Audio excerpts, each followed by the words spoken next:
Banaretaka cheki. Usifanye ile erreur banatimera. Sasa kiatu watu wiko presse wanawaambia nyinyi mnakia nyuma. Watu wenye wana les miens offrants. Ndio vile. Kuna sikia pale watu wenye bangufu viko na malaria wanalipa double ya billet. Wewe shaba na wapatia fasi, sio wanakuambia fasi zinaisha. Bwana yajo wanakuambia ukie kesho. C'est vrai unakutana kwa ulikuwa mretari, wewe utajua kama ni ndio vile vilikuwa. C'est pourquoi il faut le faire. Kwa mtu mwenye sasa jana alikuwa akatia billet, na ilikuwa aende tu leo. Na yuko na malaria yake ya kuconvaincre. Anapiga kama billet ni 260 anapiga 310. Mimi si nienda kini le même jour. Ulipanga tu ukaenda. Asubuhi ndio ninakatisha billet. Gisi mimi nakuwa kao mfort. Niko na intimider Serge. Ah, Sylvia, bale ba grand, ba kin. Manger peut-être nisatrope. Suyer kama musha wazia mutawakutana en pleine action. Ils seront vraiment en pleine campagne.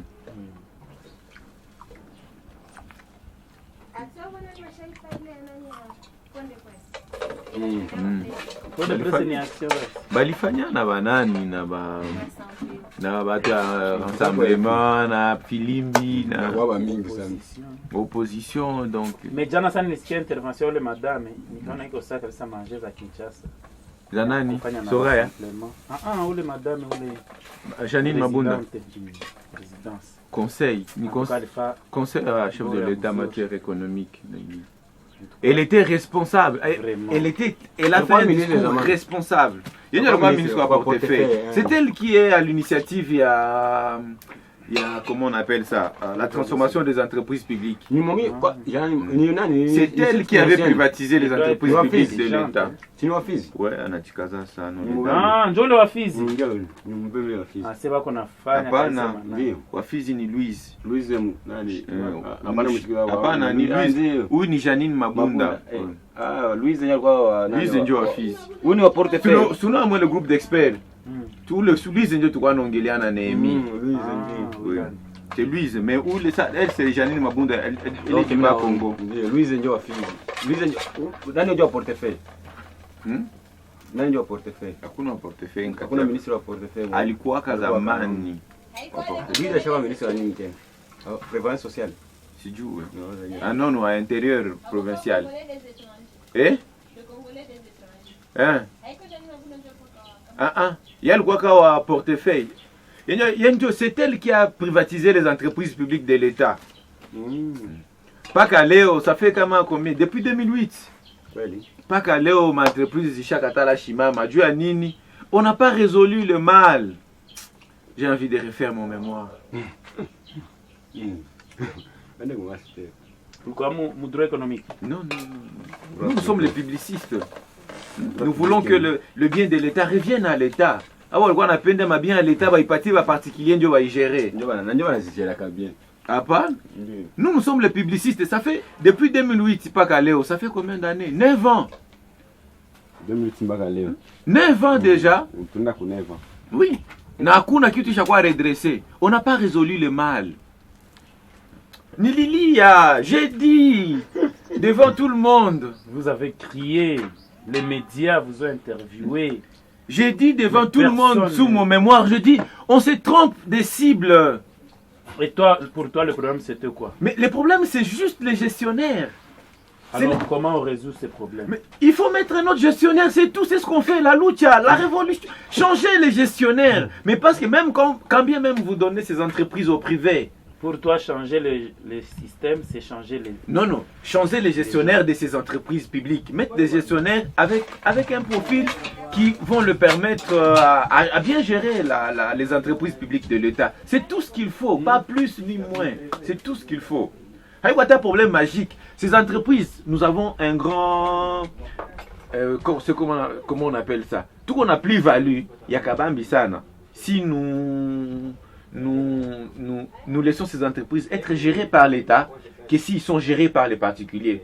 Les particuliers en abusent. D'ailleurs, à l'époque, l'État ne s'est limité que à réguler à maintenir l'ordre public et la diplomatie et la politique. C'était tout. Mais après un certain moment, l'État est devenu lui aussi commerçant. Pourquoi? Parce que les commerçants en abusaient. Nani ni 700 francs. Merci. Tu disais? Unakamata kisu unakatakata comme ça. Ah, donc tuanze jifunza juu mtu aiwake sasa mwa mtu anzenda geuka kufanya kazi. Ndio l'État sasa. L'État ikakuwa commerçant. L'État kasema mais comment ces particuliers vont commencer à abuser? Boro nyoteza uza $5 anitia à 10. Mais parce que l'État ne s'est limité qu'à la diplomatie, à la politique et à la sécurité. L'État a commencé maintenant à devenir un État commerçant. Il a commencé à s'immiscer dans les affaires du commerce. Voilà. C'est comme ça qu'il a créé des entreprises, par exemple. Mais nakata tu na iko ndani wala. Là, je dois me laver les mains. C'est comme ça que l'État est devenu commerçant. Et nous avons beaucoup à gagner. Pourquoi? Parce que l'État, c'est un commerçant, mais il n'a pas le même statut que tous les autres commerçants. Lui poursuit l'intérêt général. Il ne poursuit pas les profits. Il poursuit l'intérêt général. C'est pas la théorie, nom de Dieu. Ah, Nzambe. Alors si on considère cette théorie... Ce n'est pas une théorie. Non, essayons de la marier à la réalité de la République démocratique du Congo. Ouais. Croyez-vous que ça marche? Oui, ça marchait dans ce pays, mais c'est hier que j'étais en train de dire aux amis, Moulé Moukabine, que ce pays fut un paradis. Ah oui, ça a marché dans ce pays où vous savez, le problème... Le vrai Léviathan qu'on appelle aujourd'hui l'État congolais, il a assumé son rôle. Les fonctionnaires de l'État vivaient une vie d'aisance. C'était un luxe d'être un fonctionnaire de l'État. Et ce n'était pas n'importe qui, c'était des gens compétents, à qui on dotait les moyens nécessaires. Non, mais ça n'a rien à voir avec les ONG, comme je t'ai dit. Vous savez, le problème du Congo, le Congo est tombé avant les ONG, le Congo est tombé à 1984. C'est ça le grand problème congolais, parce que tout ce qui marchait se trouve maintenant dans l'histoire. Ce n'est pas dans l'histoire. Présentement, qu'est-ce qu'il y a de mieux? Ils ont des bons dans ce pays, actuellement. Mais je veux te dire, tout est à revoir. Toi, tu es des bons dans ce pays. Moi, je suis quelqu'un de bon dans ce pays. Oui, ça, ce que vous dites, c'est vrai. Mais non, il y a toujours quelque chose de bon dans ce pays. Mais pourquoi nous, on y pense? Pourquoi on croit en ces rêves? Pourquoi nous donnons encore...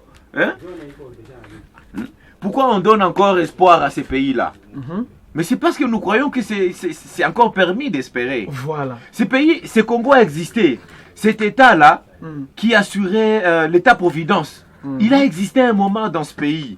La preuve, c'est que quand tu arrives dans des provinces comme les Bandundu et tout le reste, les particuliers attendent avec impatience que ces pays arrivent un jour. Les particuliers attendent. Ils font rien, ils initient rien parce qu'ils savent qu'un jour ou l'autre, cet État se révéra. Et nous croyons, moi personnellement, je crois que cet État existera. Oui, nous y croyons, nous tous. Mais jusque-là, tout ce que nous vivons, c'est vraiment du calvaire.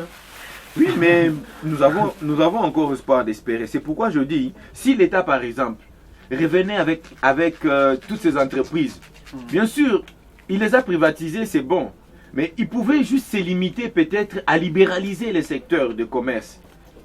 Il pouvait juste se limiter à libéraliser, ça veut dire n'importe qui pouvait aussi exploiter les mêmes secteurs d'exploitation que lui, comme la SONAS, comme les transports et tout le reste. Les transports lacustres, ferroviaires et voilà, comme aériens et tout le reste. Mais l'État reste concurrent comme les autres. Pas cédé, pas liquidé. Mais ce qui m'a fort étonné, c'est que l'État a liquidé ses propres entreprises. Non, ça c'est le tâtonnement de nos dirigeants. Ils ne savent pas. Voilà, ne savent pas quoi faire. Tu reviens dans la même conclusion que moi. Oui. Janine Mabunda, c'est là qu'on était. Janine Mabunda a privatisé ses entreprises, pensant qu'en les privatisant, c'est remédier au problème. Mais ça fait déjà 9 ans, depuis qu'il les a privatisés, il n'y a rien du tout. Maintenant, ni le secteur privé n'est pas libre. Ça veut dire que ce climat d'affaires-là n'est pas propice, même pour les commerçants étrangers, même pour les commerçants privés, pas étrangers, même pour les commerçants privés. C'est la raison pour laquelle, la raison de privatiser. Il fallait que l'État demeure avec ses entreprises. Vous savez, le problème que nous avons, c'est que nous avons appris beaucoup de théories, avec l'objectif de résoudre les problèmes congolais, mais malheureusement la réalité congolaise est différente de la des réalités des différentes. Qu'est-ce que tu appelles théorie? Attends, laissez-moi vous dire. Par exemple, cette logique-là de la privatisation des organisations. Peut-être que ça fait des entreprises. Ça peut marcher peut-être dans un pays où il y a d'abord une administration bien assise, où les gens vont faire bien les contrôles et autres choses. Mais dans notre pays, dans le cas de notre pays, vous savez ce qui se passe, c'est que nous savons des théories qui marchent ailleurs, mais si on essaie un peu de les adapter, disons, si on essaie un peu de les pratiquer dans notre pays, ça pose problème. Ce qui serait important, serait de les adapter.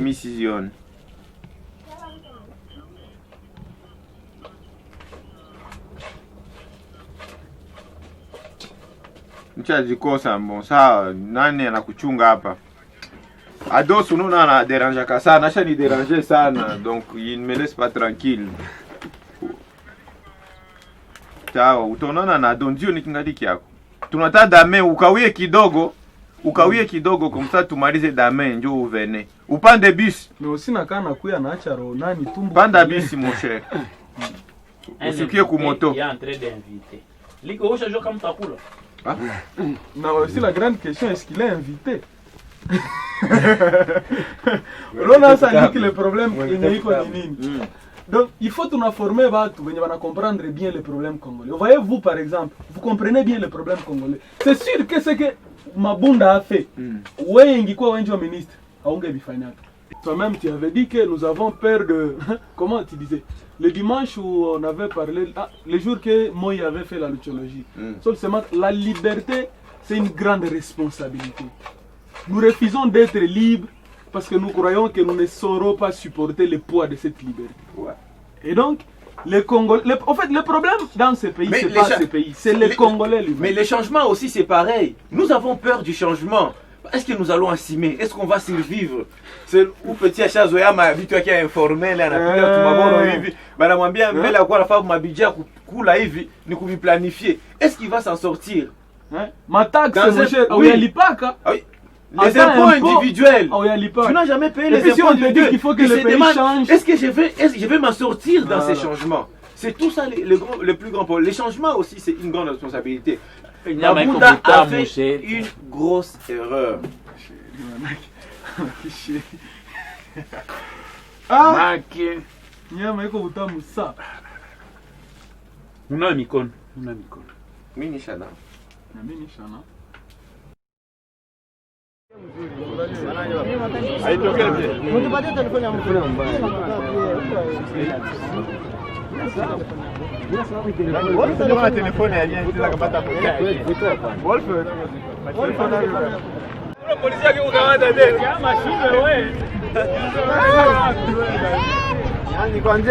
Kwanza wewe for uje mprison.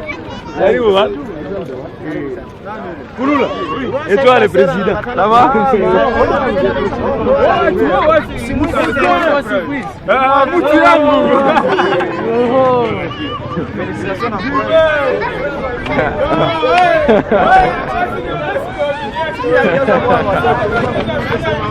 Ah oui. Ya umwamini yake. Sauf Jésus. Voilà. C'est bien, non?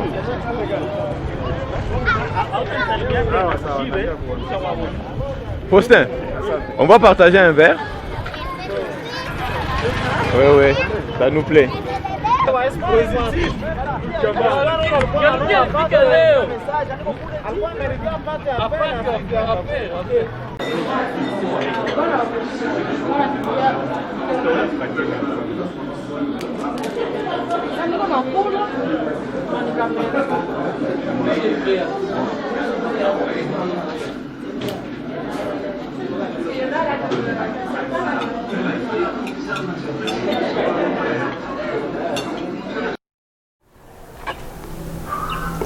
Pourquoi Goma est devenu un milieu propice du conflit, un milieu où le conflit a trouvé genèse et ainsi de suite? Pourquoi tout ce conflit?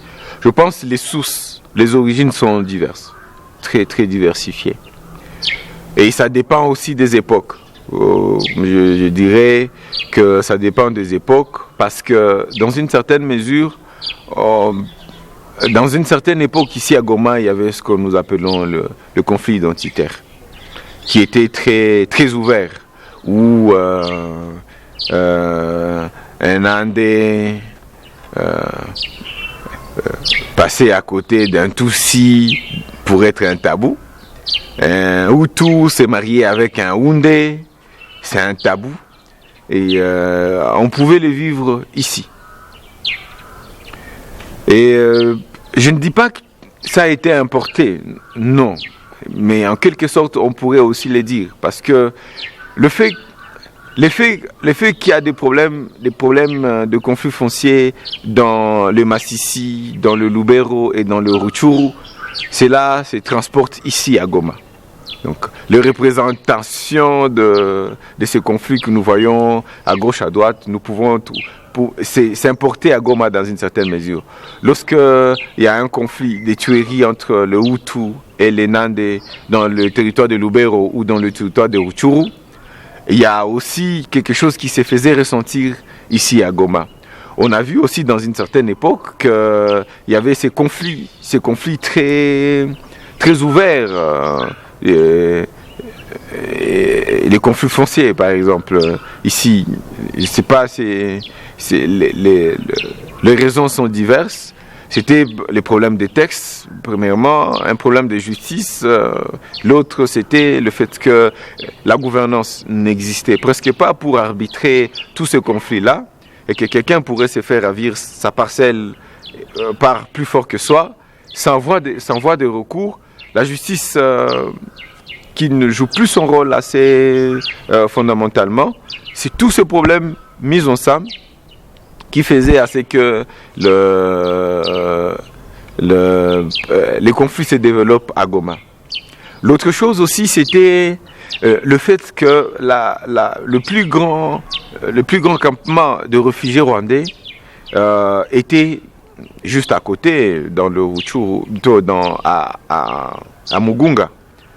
Et qu'il y avait un intérêt d'un pays étranger comme le Rwanda qui s'est trouvé très menacé en voyant ces camps qui étaient pleins des FDLR et qui ne tarderait pas en tout cas à attaquer son pays. Et le Rwanda était très propice à toute rébellion qui lui donnerait contrôle dans cette région ici. C'est la raison pour laquelle le Rwanda a soutenu l'AFDEL pour entrer au Congo, afin d'avoir une certaine influence. C'est la raison pour laquelle le Rwanda a soutenu leur CD quand ils sont venus. Ils l'ont soutenu en tout, en armée, en logistique, en politique, en plaidoyer, ainsi de suite. C'est la raison pour laquelle le Rwanda a soutenu les CNDP, il a soutenu le M23. Parce que toute rébellion qui lui donne influence sur cette région ici, afin de garder ses arrières, il est d'accord. Il y a aussi des raisons économiques. Le Nord Kivu, c'est une des régions les plus riches du Congo, où il y a de minerais qui profiteraient en tout cas aux pays voisins. Et cela a fait à ce qu'ils entretiennent cet état de conflit qui les aide un peu à avoir le contrôle sur le minerai. Et une histoire que j'ai appris ici récemment et qui m'a fort choqué, est que même les gorilles qui existent au Rwanda, à l'époque, ça n'existait pas. C'était le gorille du Congo qu'on a amené au Rwanda pour des raisons de sécurité. Parce que tellement il y avait beaucoup de zones de troubles ici dans le Nord Kivu, il fallait protéger ces espèces en voie de disparition. On les a amenées au Rwanda. Et que aujourd'hui, ils ont des gorilles qui sont devenus une propriété privée du Rwanda alors que ces gorilles sont venus du Congo. Donc, c'est des réalités qui font à ce que le Rwanda gagne grand chose là-dedans en termes économiques, tourisme, ainsi de suite. Alors, ils ont tout intérêt. Je ne fais pas un jugement de valeur. Je dis simplement qu'ils ont tout intérêt à garder ces contrôles sur cette région parce que ça les procure avantage en termes économiques et sécuritaires. Cela a fait à ce que toute la base arrière soit Goma. Goma, à des pas, vous pouvez traverser au Rwanda. À des pas, vous pouvez aussi contrôler les choses en étant sous le territoire congolais, mais juste s'ouvrir une voie de sortie encore. Vous pouvez contrôler les transactions, les groupes armés, et ainsi de suite. C'est ça qui a fait à ce que Goma soit en quelque sorte une base arrière pour tous ces conflits. Et le conflit foncier, comme je vous ai dit, aussi c'est quelque chose qui est venu sous multiples raisons. Premièrement, c'est la division de cadastre avec tout ce que nous savons qui existe là-dedans, qui laisse à désirer en tout cas, qui favorise aussi le développement de ce conflit-là. Deuxièmement, c'est le volcan Nyiragongo. Lorsque le volcan est venu, le volcan a ravagé une grande partie de la ville. Et pour la reconstruction, c'était quelque chose de très... C'était quelque chose... pour quelqu'un qui avait une parcelle de 30 et tout ça, s'est retrouvé avec un petit lopin de terre qui ne savait plus quoi faire. Toutes les parcelles sont devenues exiguës parce que la ville a pris une autre forme. Et c'est là a commencé à créer des conflits fonciers. Et on en a vu aussi, notamment aussi la convoitise des hommes pendant cette période-là sont devenus très très riches et veulent posséder des terres. Alors ils s'en prennent aux faibles. Quelqu'un qui est faible, il n'a pas encore eu tous les documents et ainsi de suite. Et voilà, il peut avoir des documents avant lui et posséder la concession. Et cela a créé beaucoup de conflits. Il n'y a pas que ça, il y a aussi la pauvreté des familles. Des familles où vous êtes très nombreux, la situation économique n'est plus très bonne et vous voulez revendre votre parcelle. Et ça crée aussi beaucoup de conflits et notamment des conflits fonciers. Je pourrais dire aussi qu'il y a certains problèmes qui se sont stabilisés. C'est par exemple les conflits identitaires. Ça existe, ce n'est pas encore quelque chose. Et ces conflits-là est altisé par la politique congolaise en général. Cette politique qui ne sait pas faire la part des choses et qui s'appuie sur de bases purement tribalo-ethniques pour pouvoir administrer. Pour devenir gouverneur, par exemple, pour qu'on vous vote, il faut qu'on sache où se situe votre colline au Nord Kivu. Ou, je ne sais pas moi. Pour que vous soyez voté X ou Y. On ne vote plus ou on ne donne plus de responsabilités aux gens parce qu'ils sont capables de faire quelque chose. Je m'en fous que tu sois de telle ou telle autre tribu.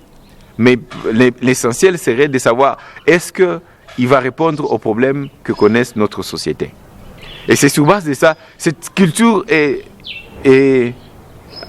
existait dans une certaine période ici au Congo, en général, à l'époque du Zaïre, mais après, elle a disparu avec ses intérêts purement sociologiques et politiques qui ont fait assez que les gens s'appuient maintenant sur des bases tribalo-ethniques pour pouvoir obtenir des postes politiques, même des incapables, même des gens qui ne savent pas quoi faire de ces ministères, quoi faire de ces postes de responsabilité dont on me donne, mais il veut seulement devenir ministre, parce qu'il pense que c'est la source pour lui de ramener sa famille à un niveau un peu plus élevé. Et c'est cette médiocrité-là qui a fait assez que ces conflits tribalo-ethniques puissent se développer. On en voit ici dans le Lubero, où les tireurs de ficelles, chacun a créé sa milice, son groupe armé. Les Hutus ont créé leur groupe armé, les Tutsis, les Nandais, et ainsi de suite. Et ils disent que ce sont des groupes d'autodéfense. Parce qu'on ne veut pas que l'autre tribu m'attaque.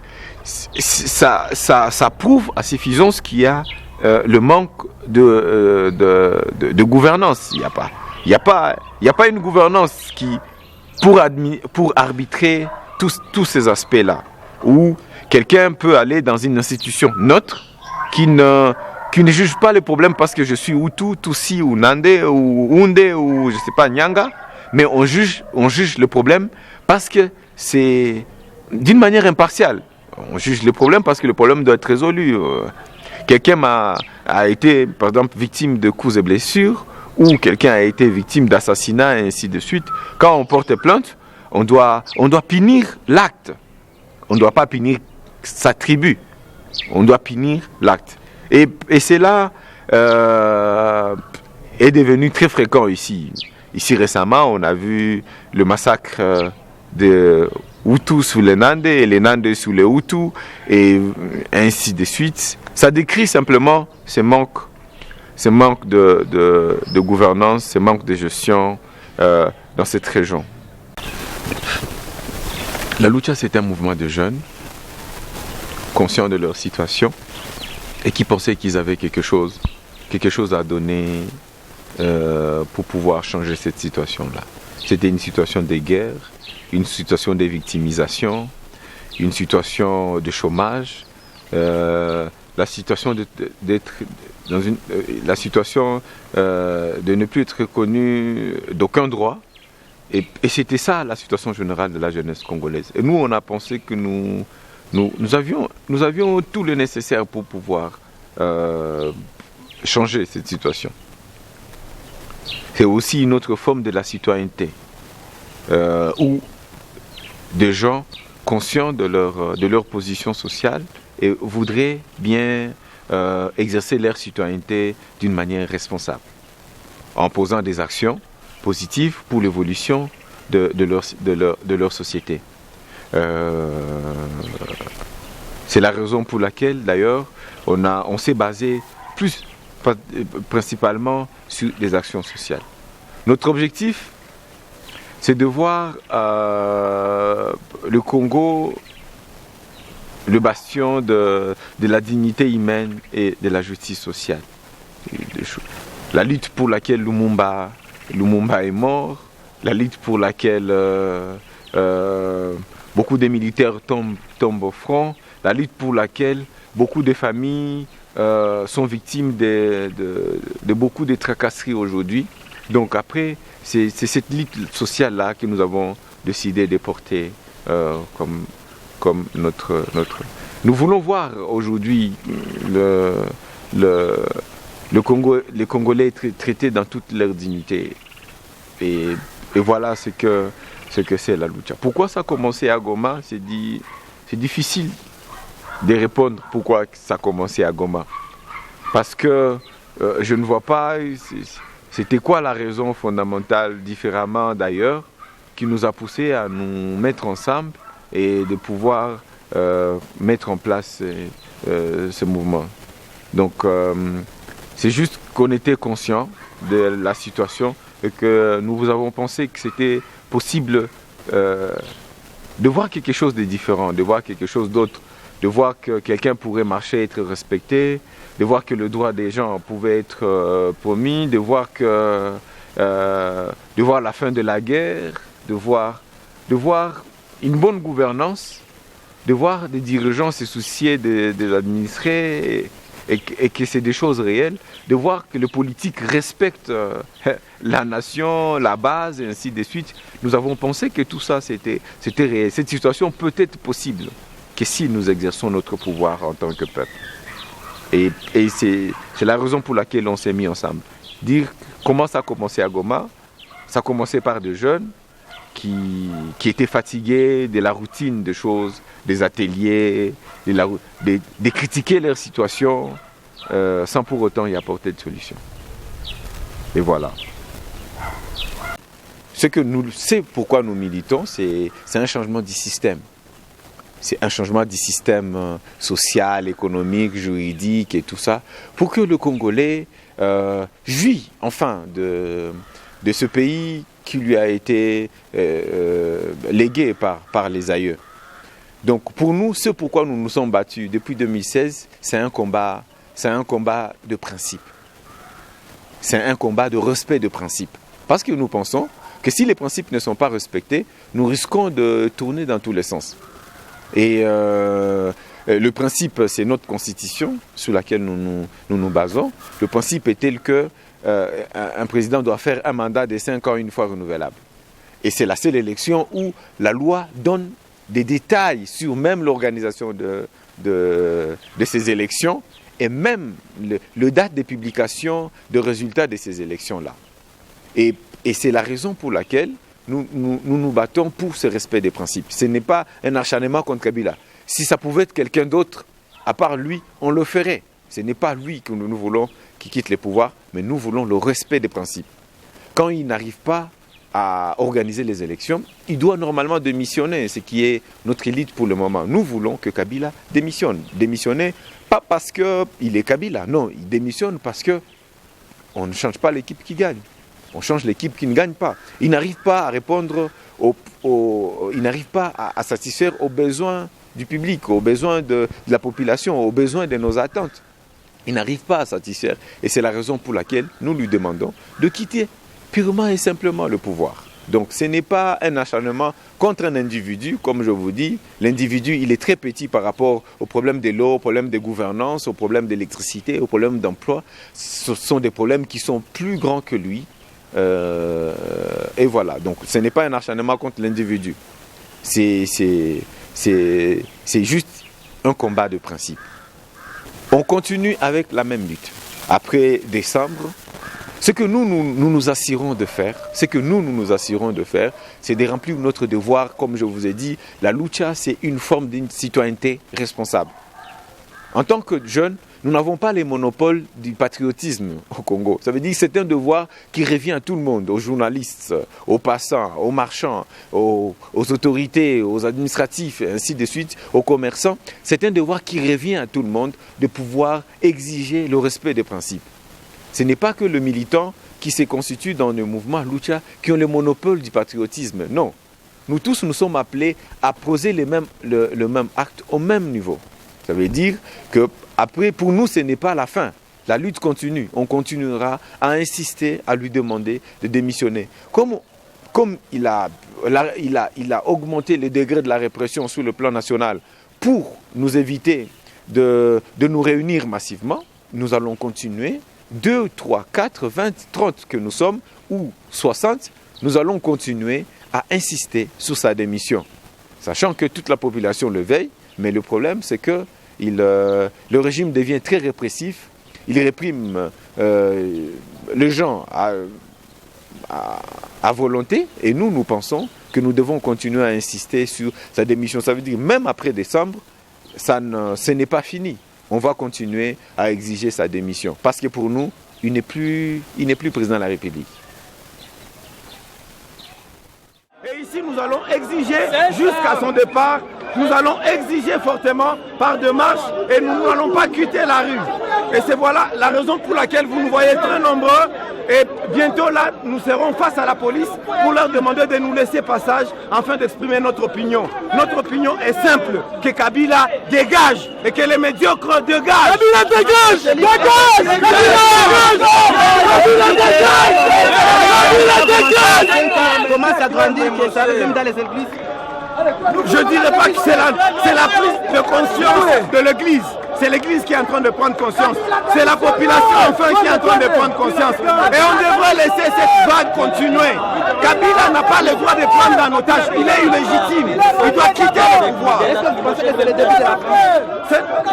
Le début de la fin avait commencé depuis 2016. Depuis décembre 2016. Donc, pour le moment, nous sommes en train d'exiger notre droit. Le respect des principes. Kabila doit démissionner.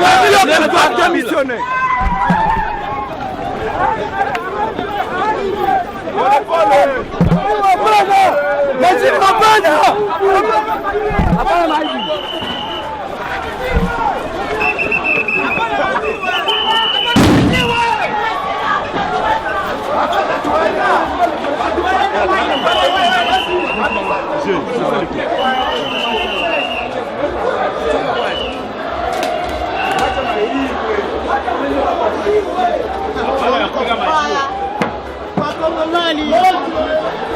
Ah non, il faut que les médiocres dégagent. Que les médiocres dégagent. Le peuple est déterminé.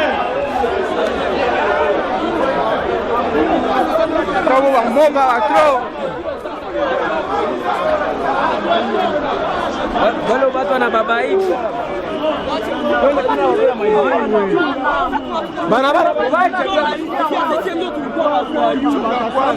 Bila majiwe na bwana tupa no tuache kubatesha hao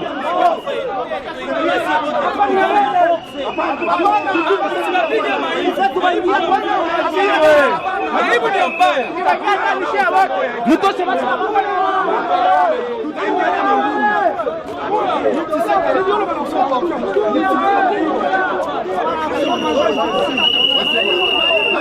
microphone. Hakuna mambo na mikrofoni. Leo tutazungumzana hapa. Tikale chini tupone discours. Wale watu yote na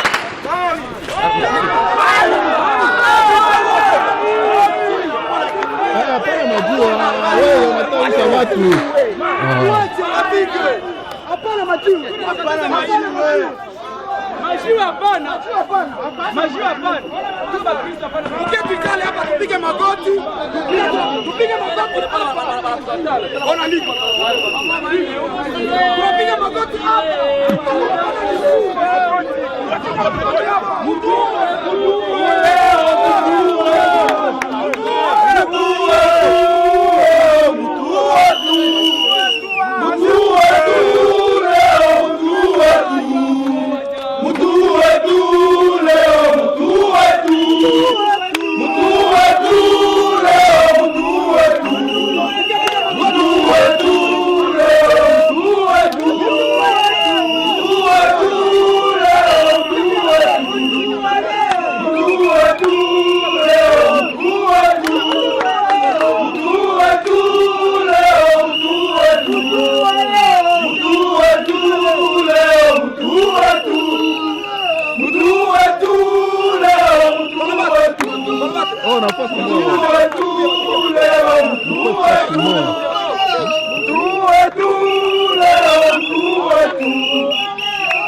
Kabila wa mateso uelewe. Simama, simama, simama, simama, simama, simama. Peuple ae, inikaleta kulenge bandase, laisse la flore, l'ontakoube. Dans la paix, on fait la barre. Où la paix, nous bâtirons un pays plus beau qu'avant. Dans la paix, citoyens, entonnez l'hymne sacré de notre solidarité. Saluez la maison de votre souveraineté.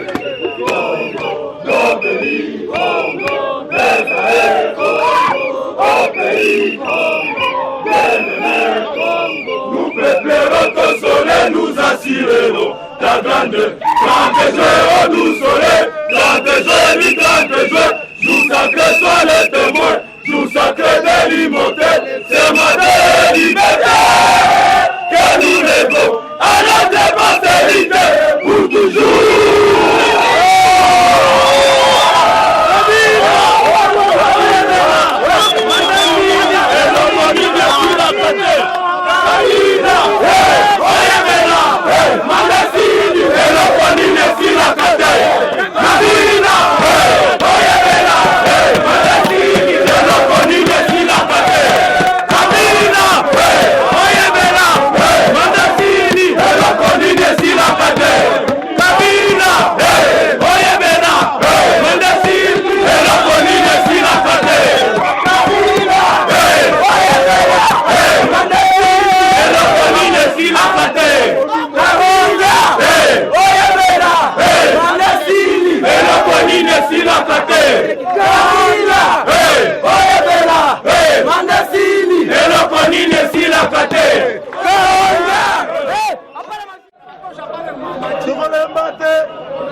Kabila wende sasa. Kabila wende sasa. Inaendelea Kabila wende sasa. Inaendelea Kabila wende sasa. Inaendelea Mediocre wende sasa. Inaendelea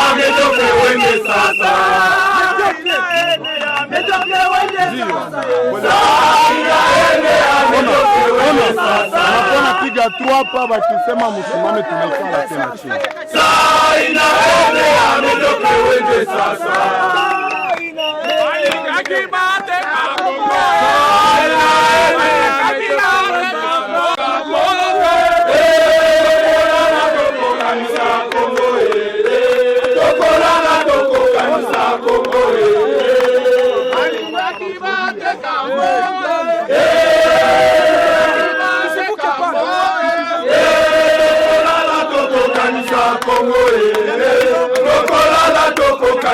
Kongo balinga kibate kamboka kibate kakongo olala toko kanisa Kongo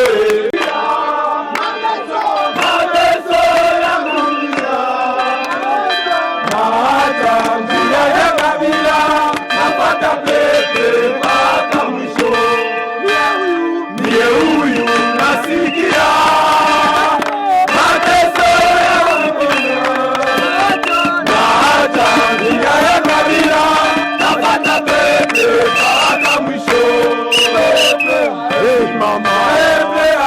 mama inafika ya kujigogoa si mama inafika ya kujigogoa Kabila wa mateso uende wa mateso uende